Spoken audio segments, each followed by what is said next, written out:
शहाबुद्दीन एक ऐसा बीमारी था सिवान में जिसको हटाना जरूरी था।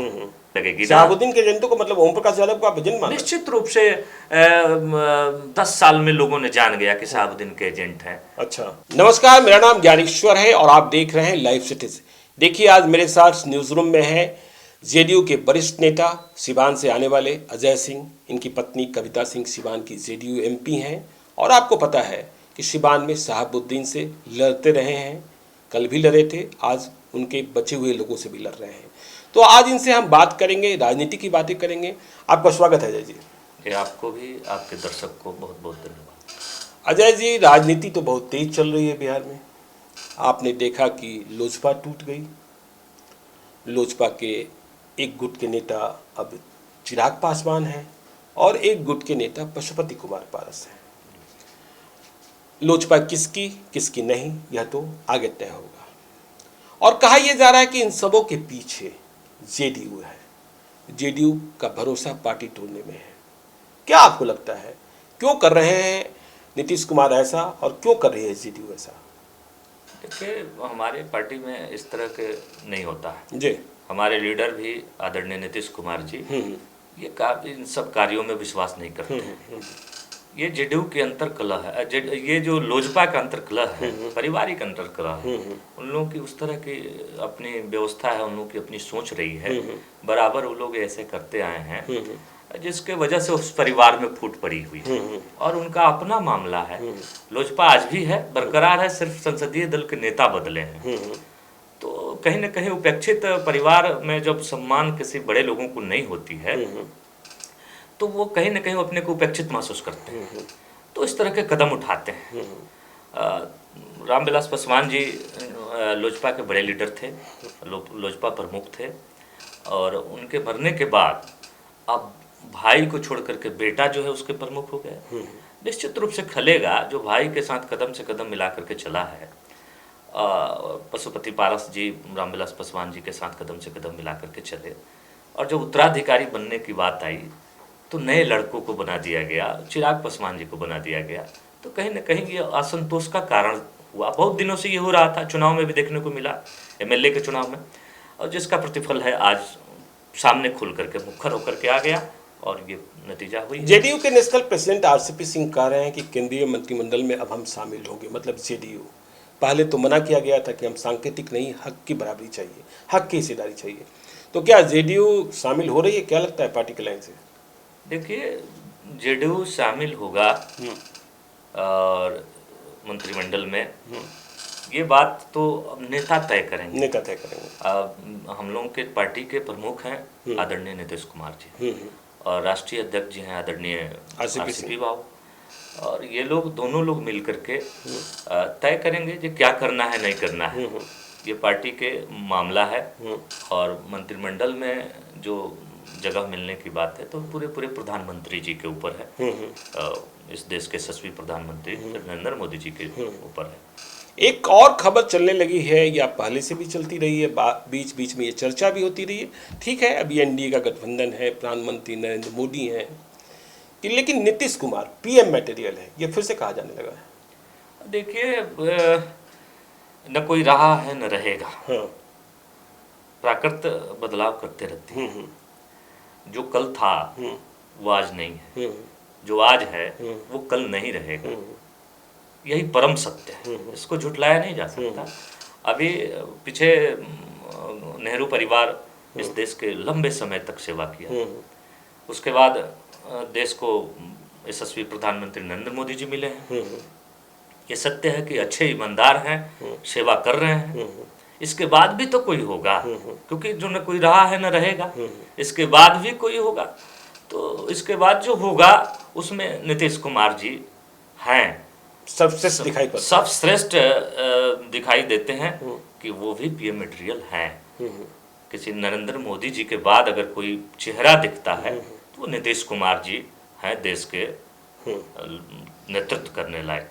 अजय जी, ये तो ठीक है, चलिए, लेकिन 2014, 2019 आप लगातार देख रहे हैं, पेट्रोल की कीमत 100 रुपये लीटर हो गई। आपके पास पैसे हैं, आपको तो भार नहीं पड़ता होगा। 100 रुपये लीटर पेट्रोल लेने में कैसा लगता है? देखिए महंगाई बढ़ी है हाँ। तो मेहनताना भी बढ़ा है, हम्म। लोगों की मजदूरी भी बढ़ी है। जब कहाँ वेतन बढ़ गया? वेतन 6 पे लागू हो गया, 7 पे लागू हो गया। हाँ। नहीं, 7 आप वेतनमान लागू हो गया केंद्रीय कर्मचारियों को। ये तो देख रहे हैं ना, जिनको कल 1500 मिल रहा था, जिन मास्टर को 1500 पर जो नौकरी करते थे, 15,000। नहीं 1500, 1500 पर कौन नौकरी करता था? 1500 पर बहाली हुई थी शिक्षकों की, किन शिक्षकों की? जो पंचायत टीचर थे। अच्छा, हाँ। और उनको आज 30,000 मिल रहा है। तो कहीं ना कहीं मेहनताना नहीं, मजदूरी। कितने साल में? कितने साल में? ये महज 10 साल की बात बता रहे हैं, अच्छा। 15 साल की बात। इतनी बड़ी है। चलिए पेमेंट बड़े हैं लोग। चलिए आपने सरकारी नौकरी की बात कर ली, लेकिन सरकारी नौकरी के अलावा भी एक बड़ा तबका है जहां बढ़ोतरी नहीं हुई है, बेरोजगारी आई है, बेकारी आई है। उनके लिए 100 रुपये लीटर का पेट्रोल। आपको वह भी दौर याद होगा, यदि नहीं याद है तो मैं आपको याद दिलाता हूं कि जब कहा जाता था कि देखो देखो रे इंदिरा का खेल, इतना रुपये हुआ करुआ तेल। तो 125 रुपये का करुआ तेल अब 225 रुपये हो गया। देखिए कभी किसी जमाने में 1.5 रुपये करुआ तेल हुआ होता है। मतलब आप कहना चाहते हैं महंगाई बढ़ रही है? अच्छी बात है। नहीं, महंगाई बढ़ नहीं रही, महंगाई अपने हिसाब से बढ़ती है। अच्छा। जनसंख्या अपने हिसाब से बढ़ता हाँ। है। जैसे जैसे जनसंख्या बढ़ता है उसी रफ्तार में महंगाई भी बढ़ती तो है। फिर क्यों 2014 में कहा गया कि हम आएंगे महंगाई कम होगी? तो महंगाई कम की बात जो होती है, सभी लोग अपने प्रयास से महंगाई कम करना चाहता है। हाँ, हाँ। देश की माली स्थिति को ठीक करना चाहता है। लेकिन देश की माली स्थिति के आधार पर ही महंगाई बढ़ती है और घटती है। मतलब देश की माली स्थिति गड़बड़ है ना, ये तो मान रहे हैं ना? निश्चित रूप से देश की जीडीपी आपका गिरता जा रहा है। गिर रहा है। हाँ। तो निश्चित रूप से जो है माली स्थिति कमजोर है, जिसकी वजह से महंगाई बढ़ी है। क्या आपको ग्राउंड जीरो पर लगता है कि नरेंद्र मोदी की जो लोकप्रियता पहले थी वो कुछ घटी है? ऐसा कुछ नहीं है, नरेंद्र मोदी जी की लोकप्रियता घटी नहीं है। लेकिन ये कोरोना के लेकर के बहुत सारी आपदाएं जो आई है देश में, इसी समय आई है, जिससे देश की माली स्थिति प्रभावित हुआ है। अच्छा, बिहार में नीतीश कुमार की सरकार के अच्छे काम आप क्या मान सकते हैं? नीतीश कुमार जी का बुरा कार्य कोई है ही नहीं। अच्छा। जितना कार्य हुआ है हाँ, हाँ। वो एक महामानव कर सकता है, एक संत कर सकता है, कोई आम पॉलिटिशियन से नहीं हो सकता। एक अच्छा? इच्छा शक्ति वाले व्यक्ति ही कर सकता है। महामानव नीतीश महामानव कर अच्छा। सकता है। और नीतीश कुमार जी आम मानव नहीं है। जब नीतीश कुमार जी बिहार में नहीं रहेंगे तब लोगों को महसूस होगा कि नीतीश कुमार जी क्या थे। अच्छा। क्योंकि इस तरह के व्यक्ति न बिहार में हम लोगों को कोई सीएम इस तरह के नहीं मिला है जो बिहार को इतने ग्राउंड से ले उठा करके आसमान तक पहुंचाया हो। बिहार के सभी तरह से चारों तरफ विकास के मामले हो, चाहे बिहार की प्रतिष्ठा के मामले हो। बिहार की प्रतिष्ठा जो बढ़ी है 2005 से लेकर के 2020 से 21 के बीच में, वो जो अपना खोया हुआ प्रतिष्ठा था उसको बिहार वापस किया है। और ये सिर्फ नीतीश कुमार जी की वजह से हुआ है। चलिए, हम देश की भी बात कर लिए, बिहार की भी बात कर लिए, अब सिवान पर आते हैं। जी शहाबुद्दीन अब रहे नहीं, तो शहाबुद्दीन के नाम की राजनीति तो अब चलेगी नहीं। जी शहाबुद्दीन की विरासत और शामा संभालेंगे, हिना शहाब संभालेंगे, यह आने वाला वक्त बताएगा। तो ऐसे में आप सिवान की राजनीति में क्या बदलाव देखते हैं शहाबुद्दीन जब चले गए तब? देखिए, शहाबुद्दीन के नाम पर राजनीति नहीं होती थी। शहाबुद्दीन एक ऐसा बीमारी था सिवान में जिसको हटाना जरूरी था। और सिवान के शहाबुद्दीन जैसे बीमारी से हटाने के लिए जनता एकजुट रही। जिन लोगों ने शहाबुद्दीन का विरोध किया उनको जनता, अपने सिवान की जनता अपने सर पर रखी है उसी नाम पर।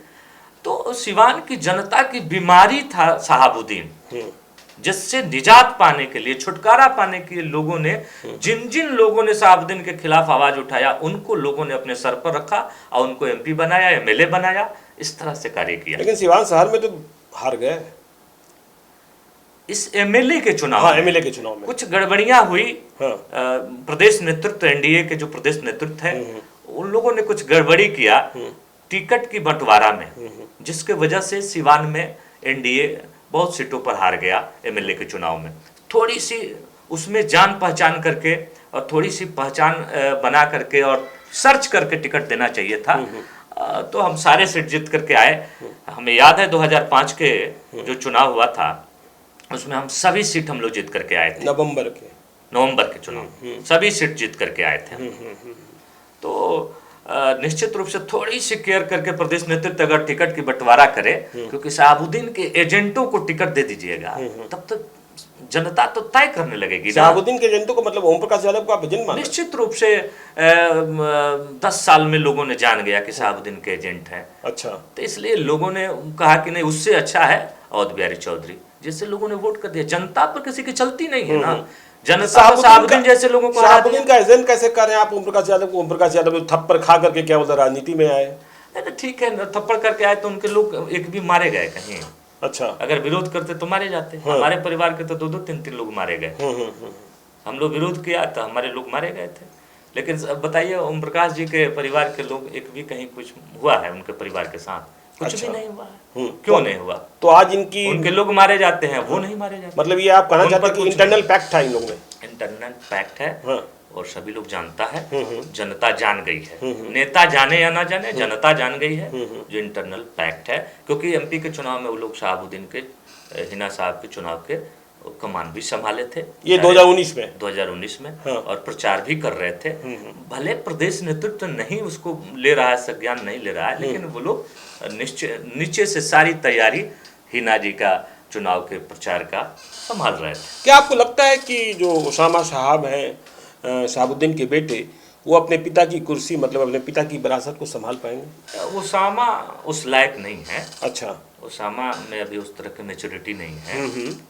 उसामा को अभी तो उसका कुछ देखिएगा, फोटो वगैरह नशा के चपेट में है। अच्छा, उस तरह की उसमें मैच्योरिटी नहीं है और उस तरह की अभी उसमें कोई काबिलियत नहीं है। मतलब उसामा में कोई दम नहीं देखते हैं आप?